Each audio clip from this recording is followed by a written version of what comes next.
그 말이 지금 잠언에 나와 있는 거기 2장 8절에 나와 있는 말이 잠언의 1장 32절까지가 다 나온 얘기고 이제 마지막 한 절 가지고 아버지가 진리로 가는 길을 얘기해 주시죠. 잠언 본문 보세요. 33절 마지막 절. 오직 내 말을 듣는 자는 평안히 살며 평강. 이 평강은 그냥 평강이 아니라 하나님 아버지 앞에 갔을 때 그 평강을 얘기하는 거예요. 그리스도인의 평강. 우리가 원하는 평강은 그것 하나야. 그것 하나. 하나님 아버지와 진짜 나중에 만나서 하나님 아버지 우편에 있을 때 그게 평강. 그게 임마누엘의 평강이야. 그게 진정한 소망이고 지금은 믿음 안에서 하나님의 영이 내 안에 있으니까 실제 하나님 아버지와 얼굴과 얼굴을 맞대고 같이 함께 있지 않지만 영과 영이 연합된 상태로 아직은 부족한 내 몸 안에 지저분하지만 하나님 아버지가 씻어주셨기 때문에 이 몸 안에 하나님의 영이 들어오셔서 내가 하나님의 영과 함께 있으니까 평강이야. 그러니까 여기는 믿음 안의 평강. 그리고 그 평강은 실제 종국적 평강. 그래서 그 평안히 산다는 이야기는 지금 이게 첫 번째 믿음 안의 평강을 이야기하는 거예요. 재앙의 두려움이 없이 안전하리라. 여러분 재앙이 오면 두려움 없어요? 있어요. 우리 그리스도인들도 어려운 일이 생기면 두려움이 생겨. 그럼 그리스도인과 그리스도인이 아닌 사람은 뭐냐? 두려움이 있다 없다. 물론 그것이 아니라 우리에겐 두려움이 있어도 그 두려움 끝에 반드시 평강으로 가. 왜냐하면 기도를 통해서 말씀을 보고 힘을 얻어서 나는 비록 약하지만 주 예수는 강하다. 나는 비록 약하지만 말씀을 보면 말씀을 주신 예수 그리스도는 강하기 때문에 우리는 아버지 하나님 안에 있다. 아버지 하나님이 내 삶을 다 주관하신다. 천사들이 나를 호위하고 있고 나와 함께하고 있다. 아버지가 보내서 나를 지켜주신다. 라고 하는 것 때문에 내가 안전하다라고 하는 이 생각을 가지게 된다라고 하는 거예요. 그래서 우리는 좁은 길로 가야 하는 겁니다. 미리 잠깐만 보도록 할게요. 요한 1서 12절. 요한복음 1장 12절. 아까 우리가 읽었던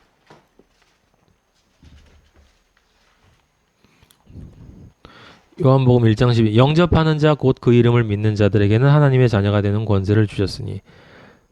지금 이 말하고 뭐가 동의어예요? 잠언 1장 33절. 오직 내 말을 듣는 자는 평안히 살며 평강이 있으며 재앙의 두려움 없이 안전하리라. 이 말이 요한복음 1장 12절에 영접하는 자 곧 그 이름을 믿는 자들에게는 이게 오직 내 말을 듣는 자예요. 이게 믿음 있는 자고 영과 혼과 육을 하나님에게 집중하는 자, 하나님의 자녀가 되기 때문에 평안하고 재앙의 두려움이 없고 늘 안전하다 이 말이에요. 무슨 얘기는 어떠한 일이 있어도 하나님의 아들의 자리에서 떨어지지 않는다라고 하는 거죠. 그 우리가 봤던 지금 잠언 1장 말고 3장 한번 찾아보세요. 잠언의 3장 5절에 보면 이렇게 쓰여 있죠. 너는 마음을 다하여 여호와를 신뢰하고 내 명철. 너는 마음을 다하여 여호와를 신뢰하고 이 말이 무슨 뜻이야? 그러면 또 그 이름을 믿는 거예요. 그 이름을 믿는 거. 예수님 아버지 말을 듣는 거 같은 뜻이에요. 다. 네 명철을 의지하지 말라. 이 명철은 뭐? 명철은 뭐요? 네 옛 마음. 네가 세상에 태어나서 지금까지 경험했던 그 경험에서 생긴 그 마음을 의지하지 마라. 그걸 의지하지 마라. 예. 그래서 4장 23절에 보면 여러분이 잘 아는 말이 있는 거예요. 잠언 4장 23절에 모든 지킬 만한 것 중에 더욱 내 마음을 지켜라. 이 마음을 지키라는 건 그럼 무슨 뜻이야? 네 마음을 의지하지 말란 뜻이에요. 그게 지키라는 거야. 근데 그 마음이 옛 마음은 그렇고 새 마음, 그리스도 안에 되어진 새 마음, 예수님과 연합되어져서 새롭게 태어난 존재로 경험하는 것들은 전부 새 마음이란 말이에요. 새 마음.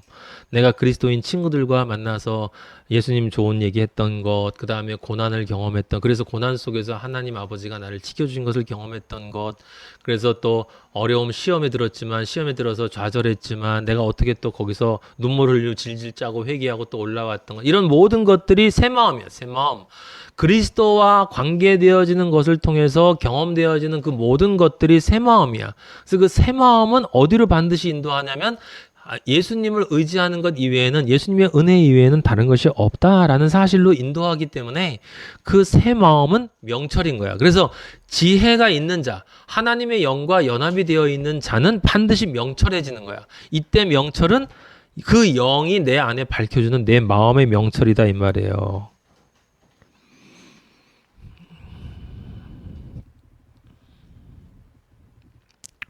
자, 이제 마지막으로 아까 우리 좁은 길 얘기했는데 그 좁은 길에 대한 얘기, 넓은 길에 대한 얘기는 다 알고 있지만 사실은 다 알지 못하잖아요. 그죠? 누구나 다 아는 성경 구절이야. 예. 그래서 우리는 어떻게 해야 되겠습니까? 여러분, 첫째로 우리는 주여 주여만 하지 않고 예수 그리스도의 뜻에 따라 행해야 됩니다. 자, 그럼 뜻에 따라 행한다는 건 뭐냐? 아까 말했듯이 내가 이해한 뜻이 아니라 하나님이 요구하는 뜻을 행해야 한다. 두 번째로. 그럼 하나님이 요구하는 뜻은 뭐였죠? 네 마음과 뜻과 목숨을 다해 하나님을 사랑하고 네 이웃을 네 몸과 같이 사랑하라. 그게 하나님의 뜻이야. 그것 이외에 다른 뜻이 없어. 그래서 하나님의 영이 나와 연합하면 그렇게 되는 거예요. 그러면 지금 이 마음과 뜻과 목숨은 이제 이미 저와 같이 공부한 사람들은 다 알 텐데 이 말이 무슨 뜻이었어요? 마음은 혼이고 뜻은 영이고 목숨은 육. 그래서 하나님을 사랑하되 영과 혼과 육으로 사랑해야 된다. 첫째, 영이 하나님을 선택해야 된다. 영이 하나님을 선택하는 게 뭐라고 그랬어요? 하나님만이 내 삶의 목적임을 고백하는 게 아니라 진실로 고백해야 돼요. 진실로. 예. 여러분 진실로 고백하셔야 됩니다. 예. 그 다음에 둘째, 아까 얘기한 것처럼 혼이 하나님으로 채워져야 돼. 하나님과의 교제와 경험이 있어야 돼요. 여러분의 삶 속에서 좌절하고 낭망하고 유혹당하고 쓰러지고 일어나고 기도하고 흘리고 예수님과 함께 그런 경험들이 있어야 되는 거예요. 새로운 경험, 새로운 피조물로서의 경험이 있어야 마음이 생기는 거야. 예? 근데 하나님이 요구하는 걸 들어보면 참 이게 참 깝깝해요. 왜냐하면 하나님 우리한테 요구하시는 게 뭡니까? 여러 가지가 있는데 제일 먼저 있는 게 뭐냐? 우리가 절대로 버리기 힘든 거. 교만하지 말라는 거야. 교만하지 말아야 돼요. 교만하지 말아야 돼. 잘난 척하지 마세요. 뭐 했다고 폼재지 마세요. 내가 그래도 아버지 앞에서 딴 사람들하고는 내가 좀 다르지 이러지 마요. 교만하지 마세요. 아버지가 제일 싫어하는 게 교만이에요. 교만. 그리고 우리가 제일 극복하기 어려운 것도 교만이야. 평생 깎아 내려가야 되는 게 교만이야. 중요한 건 다 없어졌냐가 중요한 게 아니라 분명히 그 방향으로 가고 있느냐와 첫째, 두 번째는 반드시 교만이 점점 없어져야 돼. 없어져야 돼요. 깎여야 돼요. 네. 둘째, 미워하지 말라고 그랬죠. 사람들 미워하면 안 돼요. 셋째, 핍박하는 자들을 위해서 기도하라고 그랬어요. 이걸 어떻게 하냐고. 그리고 용서하라고 그랬어요. 용서. 그리고 믿음이 약한 자들을 품어주라고 그랬어요. 그리고 무엇보다 다른 사람 비판하지 말라고 그랬어요.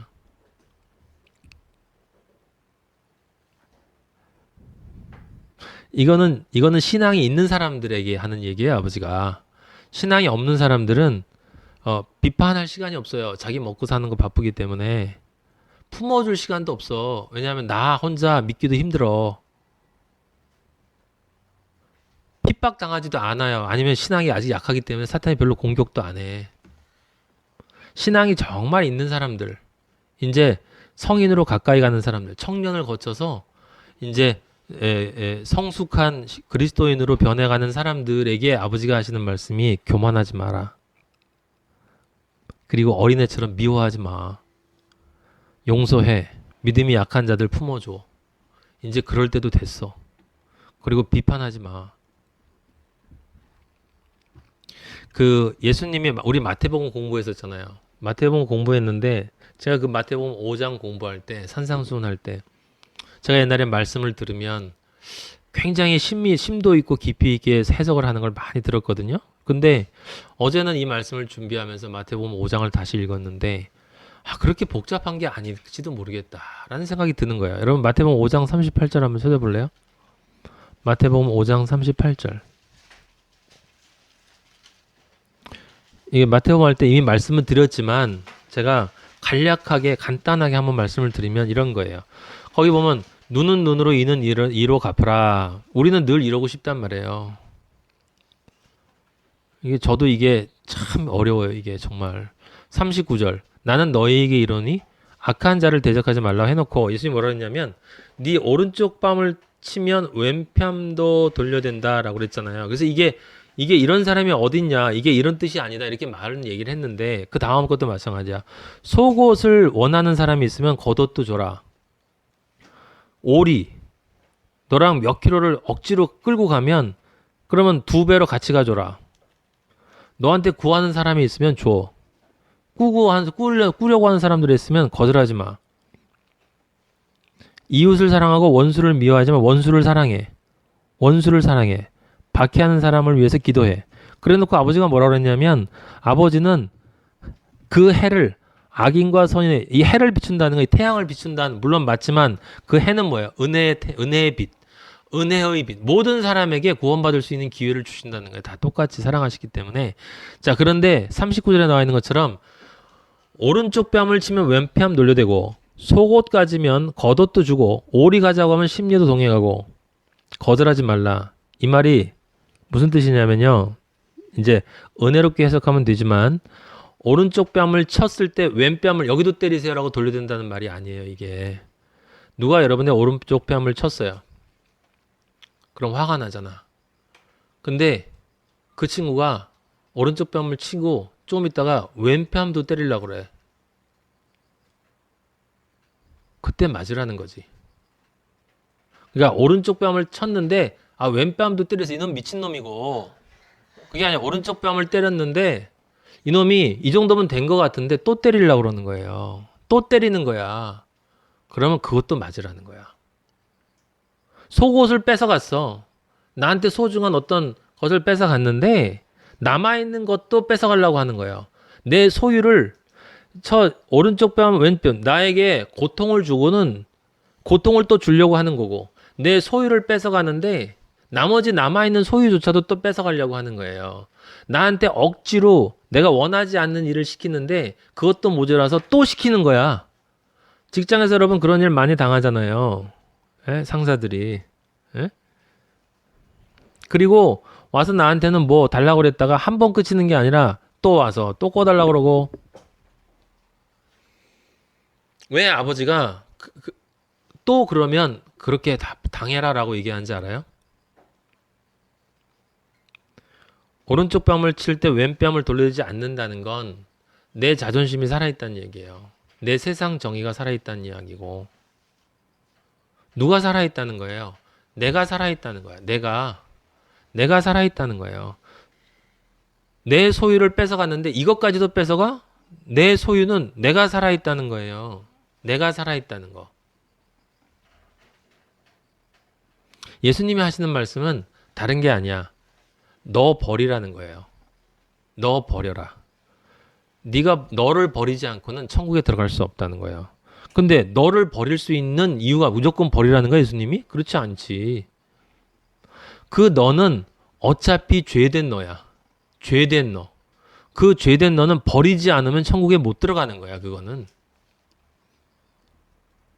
아버지가 말씀하시는 것은 힘들지만 버리라는 뜻이 아니에요. 그거 안 버리면 넌 천국에 못 가기 때문에 반드시 버려야 되는 것이니까 버리라는 것이고 그걸 버릴 수 있는 것도 그냥 그것만 버리라고 하지 않아. 아버지 우리를 편하게 해주시기 위해서 내 자존심이 아니고 하나님의 자존심을 주시는 거예요. 내 자존심을 포기할 수 있도록 하나님의 자존심을 주셔. 내가 이렇게 핍박당하고 조롱당하지만 하나님 아버지는 나를 알아주셔. 하나님 아버지는 나와 함께 계시고 하나님 아버지는 날 잘했다고 칭찬을 하셔. 내가 사람들한테 뺏기지만 하나님 아버지가 나한테 갚아주세요. 100% 갚아주세요.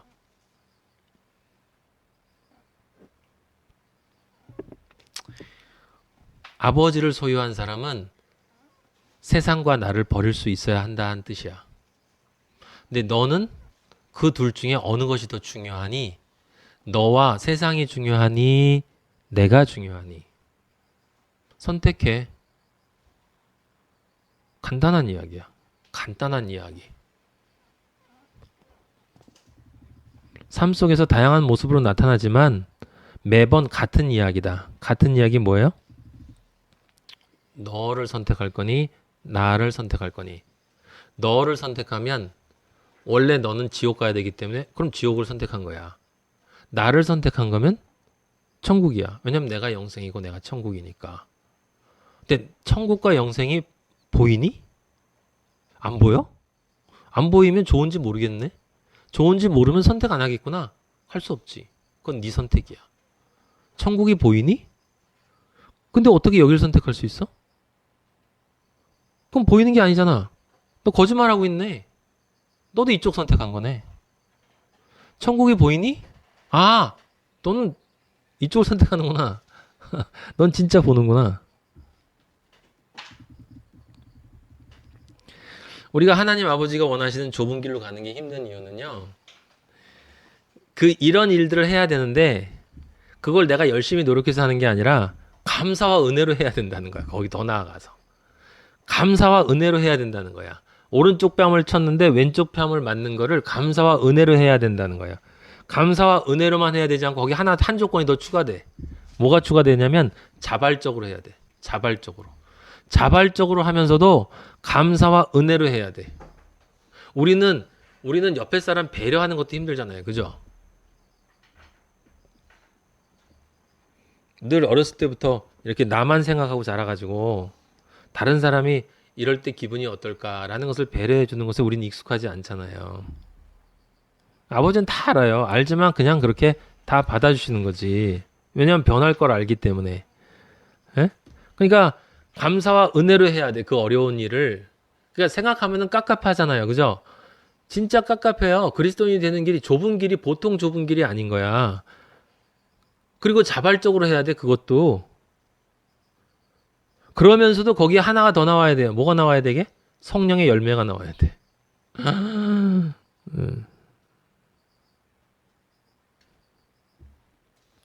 그걸 어떻게 할 수 있어요? 자, 적어 놓으세요. 첫째,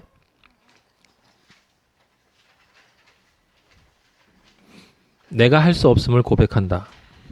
아버지한테. 내가 할 수 없음을 고백한다.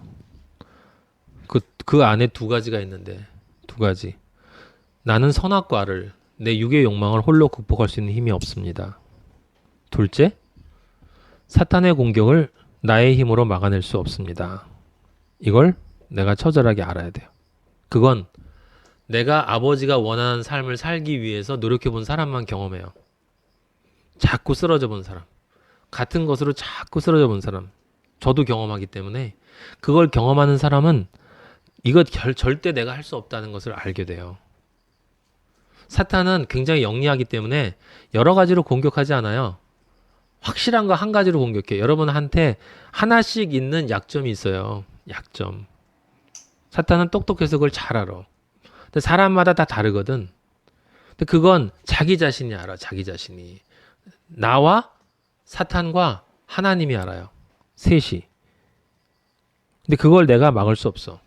왜냐하면 실제로는 내 몸이 원래 약하고 그다음에 거기에 사탄의 공격은 영적인 공격이기 때문에 내가 막을 틈이 없어. 이 속으로 그냥 뚫고 들어오는데 생각을 넣어주고 생각을 넣어준 다음에 그 생각을 부풀어 오르게 하고 생각에 꼬리를 물다 보면 자연스럽게 이제 결론으로 나아가는 거예요.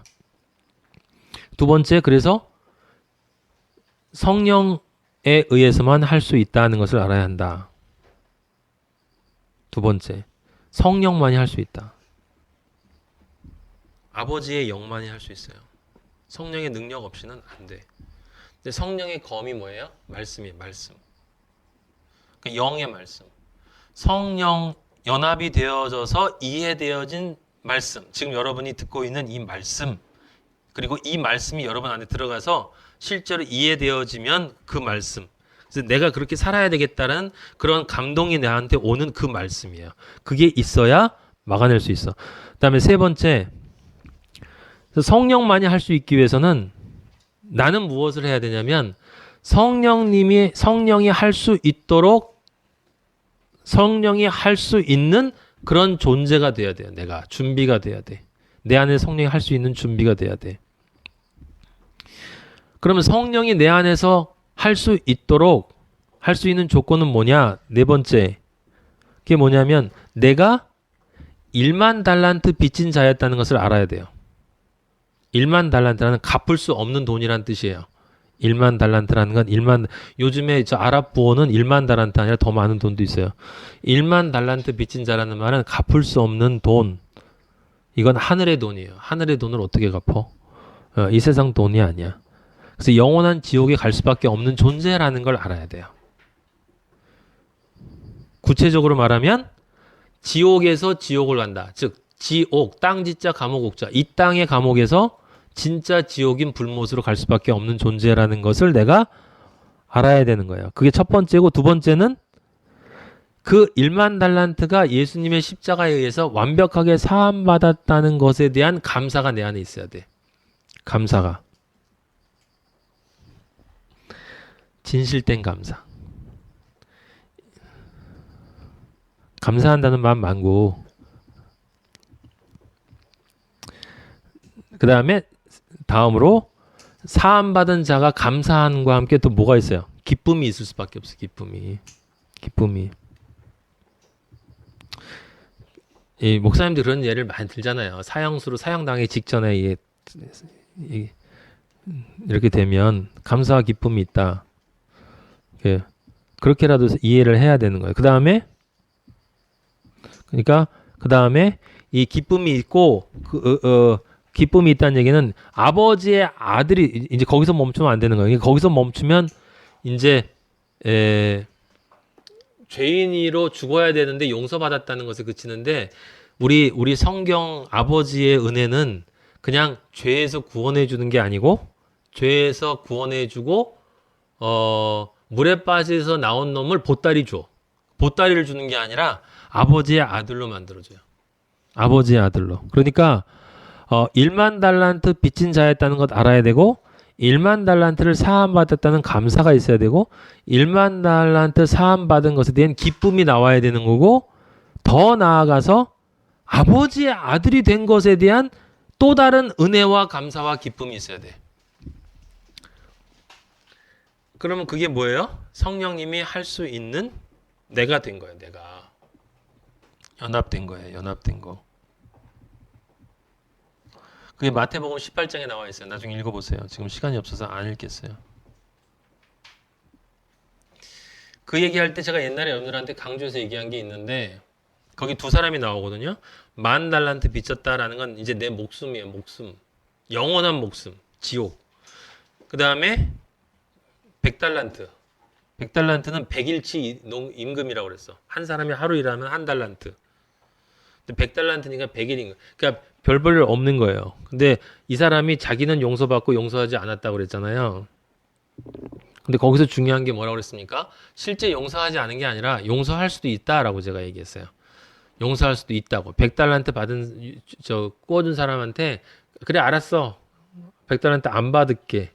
용서해 줄게 라고 얘기할 수 있단 말이에요. 근데 그 용서해 줄 수도 있는데 중요한 건 용서해 주는 행위가 어디서 나왔냐는 게 중요한 거야. 이거를 하면 다른 사람들이 날 신앙 있다고 해주겠지? 그건 지옥이고. 아버지한테 받은 은혜가 너무 큰데 이게 뭐라고 내가 이 사람한테 이걸 요구할 수 있어? 그 마음으로 나와야 그게 용서인 거지. 그러니까 아버지가 보시는 영으로 성경을 보면 이게 여러분이 그냥 했다 안 했다 이랬다 저랬다 성경에 있는 걸 그냥 보면 안 되고 늘 마음속에 뭐가 있으냐면 영과 혼과 육이 그것이 하나로 돼야 돼. 하나로. 거짓말하지 않는다 할 때 거짓말하는 행위가 어떤 마음에서 나왔고 어떤 영을 선택한 것으로부터 나왔냐를 여러분들이 생각을 해야 되는 거예요. 우리는 바른 길에서 선택되는 것을 우리는 알고 있어요. 자, 이것들을 전부 정리를 하면 하나로 줄일 수 있죠? 지금 제가 얘기한 몇 가지예요. 그것을 정리하면 한 가지로 줄일 수 있어요. 그게 뭐야? 진짜 십자가를 십자가로 바라보면 돼요. 진짜 십자가를 진짜 십자가로 봐야 돼. 그래서 아까 말한 것처럼 그 십자가의 은혜를 봐야 돼. 나의 죄와 나의 죄의 무게와 그 죄의 사해짐의 은혜의 무게. 죄의 무게와 은혜의 무게. 의도 마찬가지고 그리고 심판도 내가 어떤 것으로부터 면제당했는지에 대한 그 심판의 무게도 알아야 된다 이 말이에요.